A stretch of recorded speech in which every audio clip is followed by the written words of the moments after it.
Hey everyone, Joe here of SportsGrid. It's time for a puck with Joe. Happy St. Patrick's Day.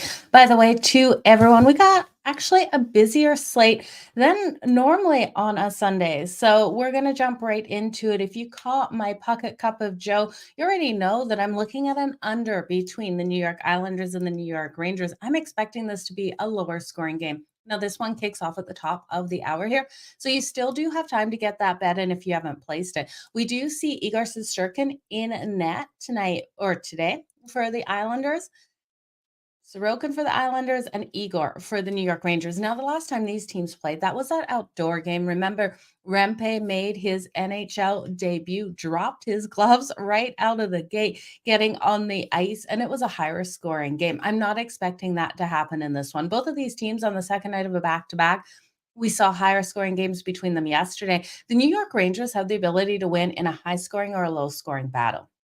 Yesterday, with that game versus the Penguins, when the Penguins opened up automatically getting that fast goal, you knew it was on, and the bet for the under was completely dead in the water. The Rangers end up getting a big win yesterday, 7-4. When we look at the Islanders, they've lost their last three. They lost yesterday in overtime to the Ottawa Senators. This team needs to get back on track. They're sitting fourth in the Metro right now, you guys, 73 points. They're 1 point behind the Red Wings, 5 points behind the Tampa Bay Lightning, and they're tied with the Washington Capitals. So this win means so much to them there.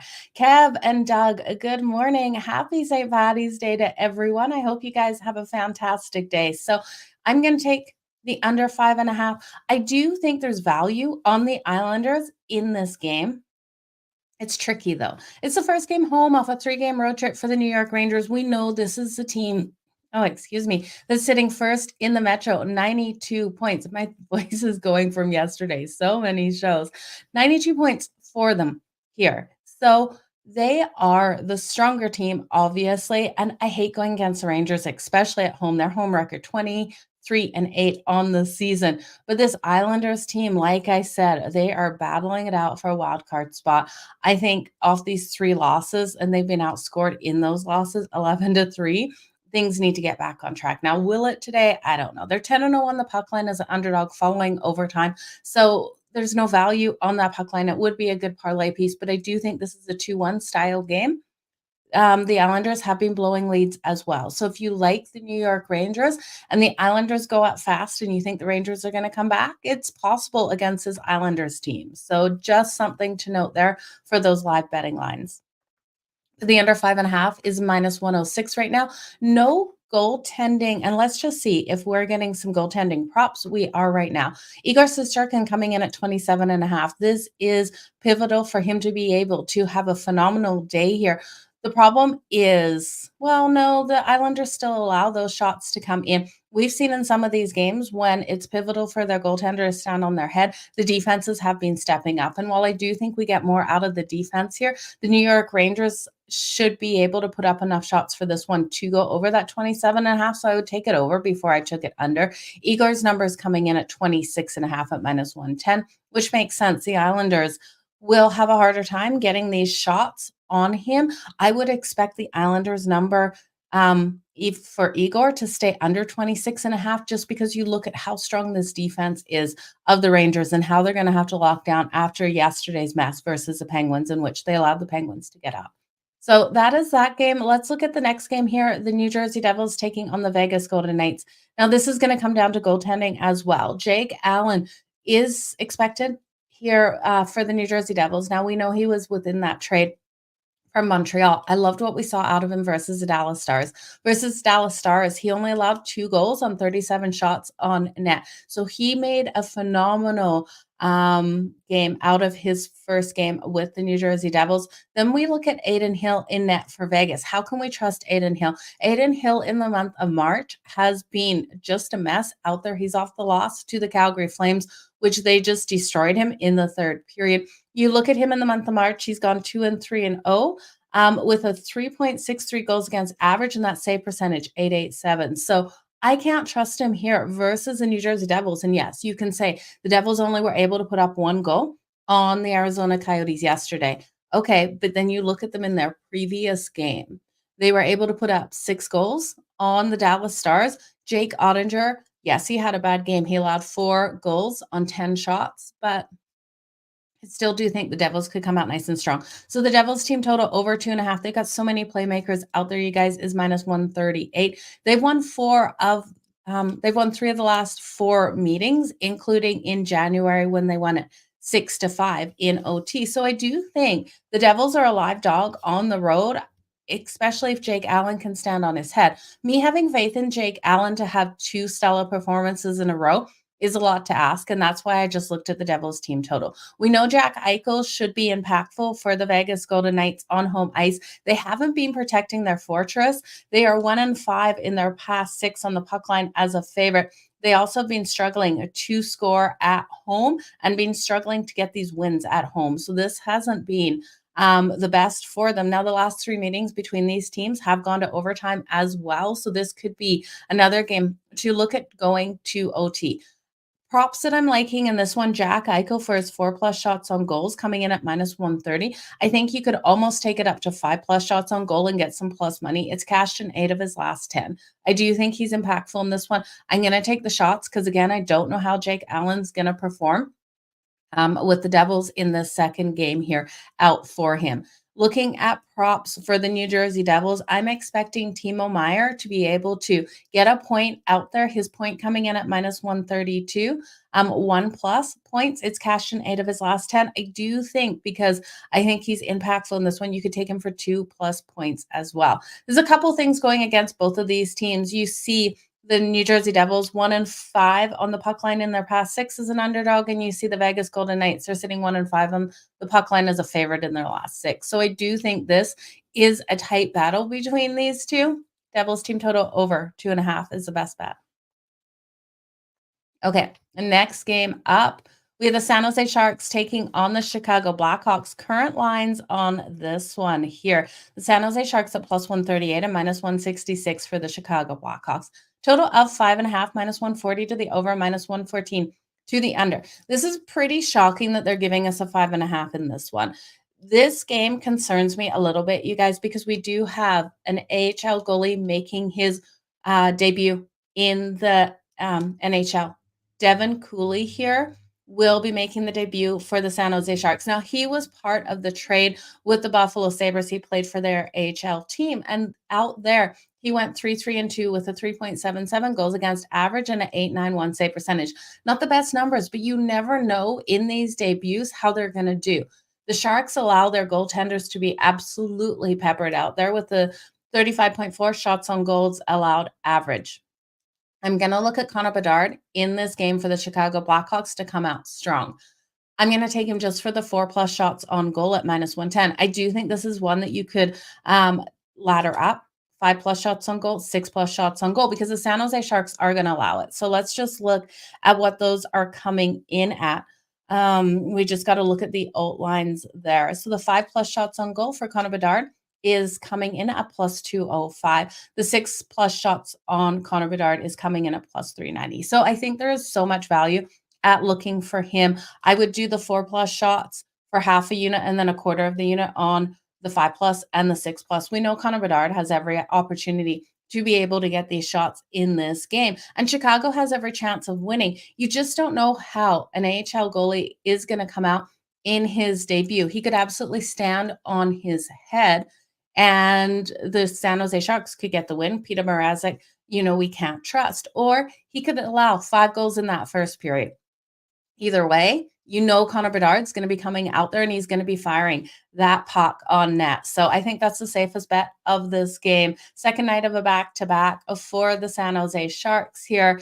And the Chicago Blackhawks, they're off that loss to the LA Kings. They got shut out 5-0 in that one. So the more fire here for Connor Bedard to get out there on the ice and try to find the back of the net. He's going to be wanting to light that lamp, and I know those shots will come for him. So best bet in that game. And then we don't have to put our money on the San Jose Sharks or the Chicago Blackhawks. We're just looking at a player there.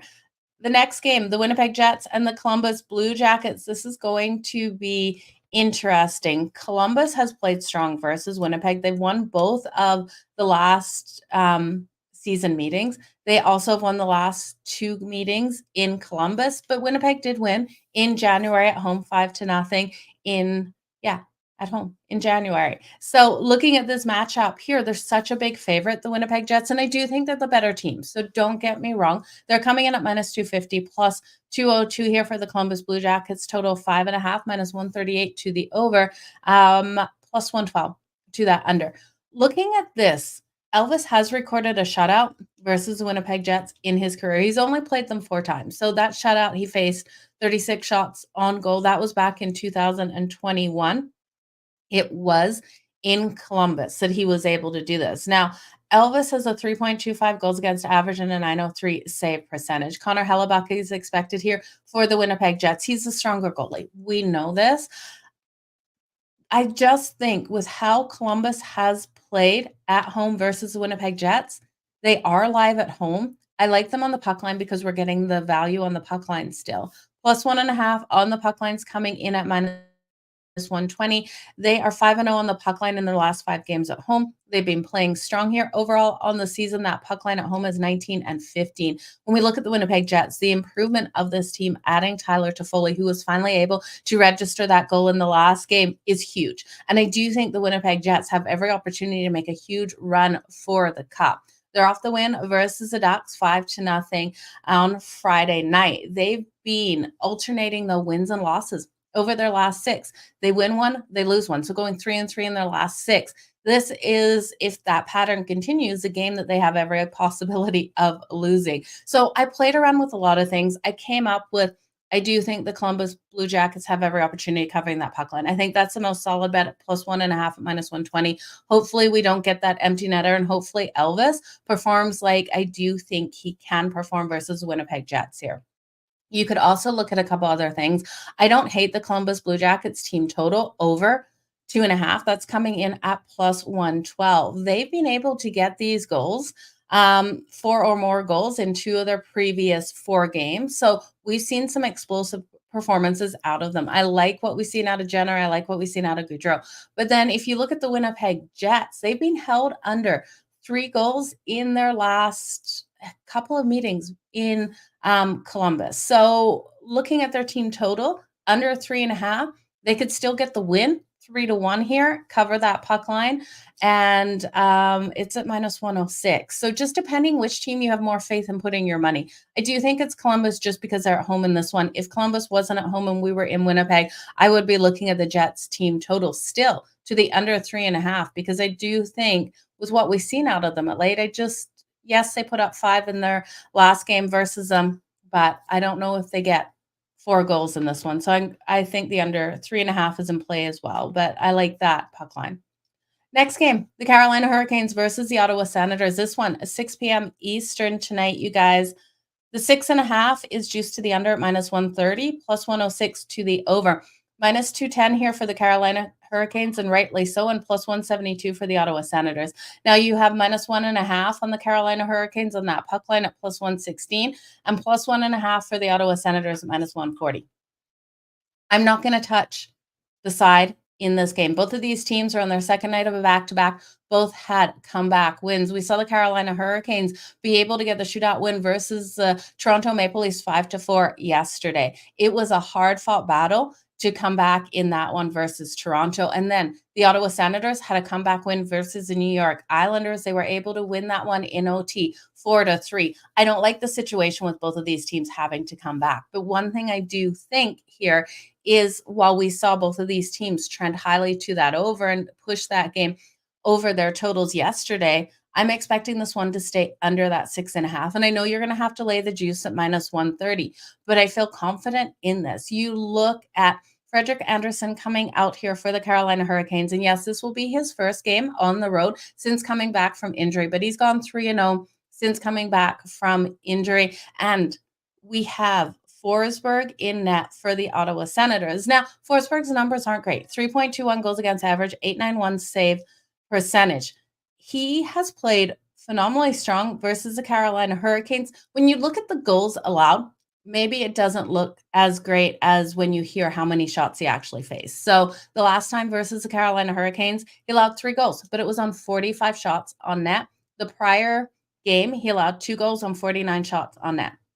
We're going to look at his save shots on goal prop in just a minute here, but we know the Carolina Hurricanes defensively locked down. They're only allowing 25.4 shots on goal per game. So with what they saw yesterday versus Toronto, they don't want to get into that same battle. Yesterday versus Toronto, they went 0-0 into the second period. And it was in the second period that scoring opened up. It's like when a tap starts dripping, you know it's never going to stop. So in this game here, I do think the under 6.5. I was actually a little concerned when I saw this number though, because I expected a 5.5. And I still do think it can stay under the 5.5 because what we've seen out of Forsberg versus the Canes, and it will all hinge on him in this one. And Carolina needs to just come out, play a strong defensive game. The best thing that could happen in this one, Carolina comes out, they get a 2-0 lead, and then they just play defensive hockey and hold that lead to be able to get the win. Now, they've won 6 of the last 10 meetings, both meetings this season, 4-1 in December and 5-3 in October. So we did see one of them go over this total of 6.5. For the last 5 meetings have gone under this total though. So it was that one 5-3 in October that did go over.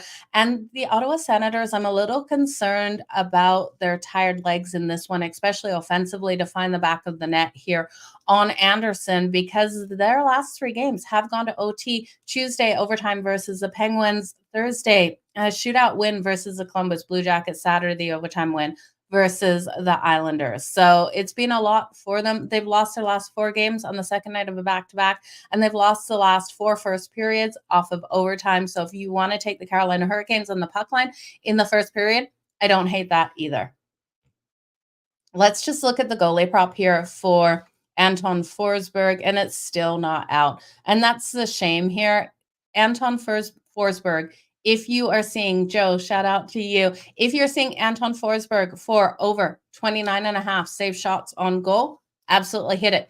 If it's 30.5 save shots on goal for Anton Forsberg, hit it twice, because we're seeing that being a magical number when we look at a goalie that has a record above 3 and a save percentage below 900, and they're giving us a 30.5.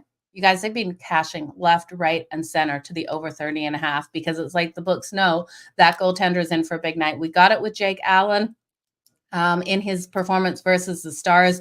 We got it with Sam Montague versus the Boston Bruins. We got it with a couple other goaltenders. So something to definitely watch for. Always when you're looking at these games, I have to do the show early enough for you guys to watch it. But if you're looking at the game as soon as those goalies are put on your sports book, look at those numbers, because it does give you a good indication onto who the books really think are winning based on where that goalie's number is sitting. We know in that game, the Devils were able to beat the Stars. That number for Jake Allen was so high at 30.5 when Jake Allen hasn't been able to save anything for the rest of the season versus Montreal. It gave me the faith to take the Devils on the money line. So something to always look at there, you guys. The next game, the Detroit Red Wings taking on the Pittsburgh Penguins. This is going to be interesting. I think both of these teams have a strong ability offensively. The Red Wings finally got back on track yesterday. They're coming in as the underdog at plus 116. Pittsburgh at minus 140, total 6.5, plus 100 to the over and minus 122 to the under. I'm going to take the plus money here on the Red Wings. They've won 3 of the last 4 meetings, including in October. They got a big win over the Penguins, 6-3. I just think they're playmakers on this team are more engaged with the team right now. Now, we know this team has seen their struggles. They went on that losing streak, finally able to get back in the win column. The 4-1 win yesterday over the Arizona Coyotes will give this, 4-1 win over the Buffalo Sabres will give this team the confidence coming into this one versus Pittsburgh. Now, Pittsburgh's off a hard battle versus the Rangers.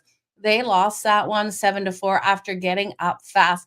I think with the Pittsburgh Penguins, the problem is they're so far out of that wild card spot. They had to win. And it's kind of like we've looked at their last 3 games. Had to win, had to win, had to win. They quit after the trade deadline. Sidney Crosby just was He was upset, and I don't blame him. They weren't buyers at the trade deadline. First time in his career with the Pittsburgh Penguins that this team hasn't got stronger at the trade deadline to make a push for the cup. So the frustration was there, and then they started losing because of the frustration, giving up out there on the ice. And I think Detroit has more will, has more fight. We're getting plus money. We got Alex Leon in a net for them. I think this team can get the win. The loss to the New York Rangers after getting up so fast in that first period, and within 20 seconds, that goal came in by the Penguins. It's got to be deflating. And I think here at home, we can see the Penguins lose again. But Patrick Kane for the Red Wings, anytime goals plus 200. I do like Michael Bunting here for the Penguins for his shots on goal, 3+ shots on goal at plus 100. We know he's giving it his all being traded here to the Penguins. He's playing out this season the best that he can. So the 3+ shots on goal coming in at plus 100 for him. He's hit 3 or more shots in 6 of his last 8 games. So I do have faith in him. And we know the Red Wings give up 32.4 shots on goal per game. The last game on deck, probably not one everyone is too interested. Jo, 28.5. Interesting number there. I definitely think Forsberg can go over the 28.5. I wish it was 30.5, and then I would have come back in on maybe the Sens pulling off the upset with that insane plus money. And if it does cash, I will be mad that I didn't put the money on it, but Carolina is just way too strong. I do think Forsberg will go over the 28.5, especially when you look at the last 2 matchups. The Carolina Hurricanes have put 40 plus shots on him in both of those. So I love the 28.5 to that over. Let's go Red Wings and minus 124 to the over. Okay, so it might be a nice place to do an extended line on him over 29.5. Maybe laddering it up on Philip or Anton Forsberg. I always want to say Philip Forsberg from the Predators. It just rolls off your tongue so fast.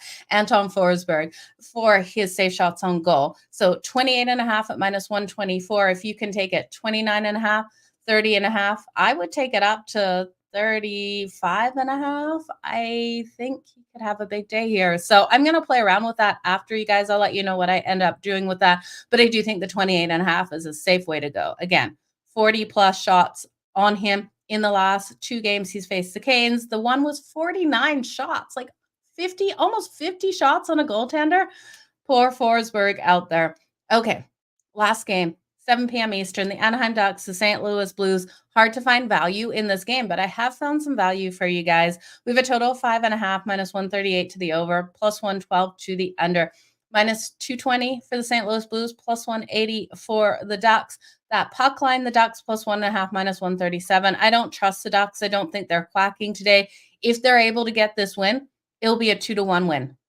The St. Louis Blues minus 1.5 on the puck line at plus 114. If the St. Louis Blues win this, they could win it 4-0 and get a shutout over the Anaheim Ducks. So in both equations, the Ducks struggle to score. I am taking them under their team total. Their team total coming in at 2.5 at minus 118 to the under. The Ducks aren't scoring as of late. They're 0-5 on the puck line in their last 5 as well. They've lost their last 5 games. They got shut out by the Winnipeg Jets on Friday, 5-0. Yes, this team should come out hungry to light the lamp, but I just don't see it happening.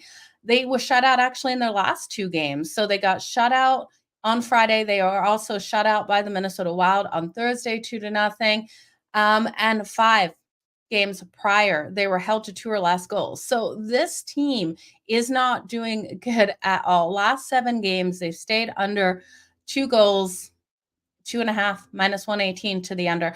Also, you look at the goaltender in net for the St. Louis Blues today. It's not Jordan Bennington, it's Joel Hofer here. He's coming off an elite game versus Boston. He was the goaltender versus the Boston Bruins, who only allowed 1 goal on 37 shots on net. So if you want to play Joel Hofer here for a shutout, could he get a shutout versus the Anaheim Ducks? Absolutely. The last time these teams matched up, he allowed 1 goal on 31 shots on goal. And I'm pretty sure we were riding the shutout back then. That was back in November, I believe. I think he has every opportunity. If not, we can look at his save shots on goal, because the St. Louis Blues still do give up those opportunities. They've been a little bit better in some of their performances. His number 24.5 at minus 120 to the over. When we look at the Anaheim Ducks, this team isn't even getting the shots. They're only averaging 27.1 shots on goal per game. In their last couple of games, we know that they've been absolutely limited by these defenses. Now, when we look at the St. Louis Blues, they are allowing 32.5. So we'll see what comes out of them in this one. They've won the last 5 meetings, including in November, 3-1. They're sitting 6 in the Central, but it's the second night of a back-to-back here for the St. Louis Blues. So will we see that defensive performance come? Maybe not. So Joe Hoffer to the over 24.5. I'd take it to the over before I would take it under. I would probably just look at him for a sprinkle on his shutout today if you can get it on your book. Now, Robert Thomas here for the St. Louis Blues. I do like to find the back of the net. Let me just see his prop here. Robert Thomas coming in at plus 185 for the anytime goal. You know, you can count on Jordan Kyrou to come out nice and strong as well. He's coming in at plus 150. Long shot playmakers for this team. I really don't like a lot of long shot playmakers. Kevin Hayes, probably the best one, coming in at plus 440. But you guys, it's going to be a fantastic day out there on the ice. Happy St. Patrick's Day to everyone. I hope you are wearing your green. Let's make the green today. It's going to be a fantastic day. Need the luck of the Irish. And if you're Irish, let me know. I'm Irish, if you didn't know. My family, actually, I was born, raised in Australia, moved to Canada at 15. So my family actually descends from the Irish criminals sent over. My how many great grandfathers? I don't know how many great grandfathers was John McMadden. They dropped the Mac. And yeah, long story short, descend from the criminals of Australia. And Australians wear that as a badge of honor, as I'm sure some of you will know. But happy St. Patrick's Day to everyone. Let's have a fantastic day. Yeah, the Flames. Great to see the Flames come out with another nice win. You guys, all the best. Drop what you're liking below and above so that everyone else can tail you on your bets. Yeah, it was a McMadden before it got dropped. So drop what you're liking. Let's make some money together, you guys. If you got a player prop that you're absolutely in love with, I want to hear it. So send me those messages. You guys, all the best. I will be around later. I'll catch you soon. Bye, guys.